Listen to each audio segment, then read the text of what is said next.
ఒక్కదానిగా వచ్చా తమ్ముడేడి తమ్ముడు ఇంటికి గుర్తొచ్చింది కానీ వాడు వస్తే అందరూ తీసేస్తారని తీసుకురాలేదు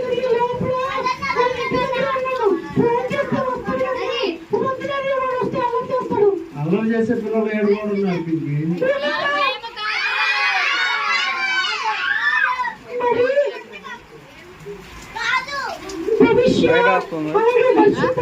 లైట్ ఆగింది ఉన్నారు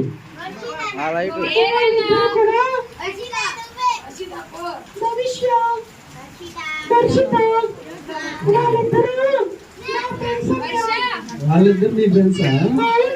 అందుకే సైలెంట్ కూర్చున్నారు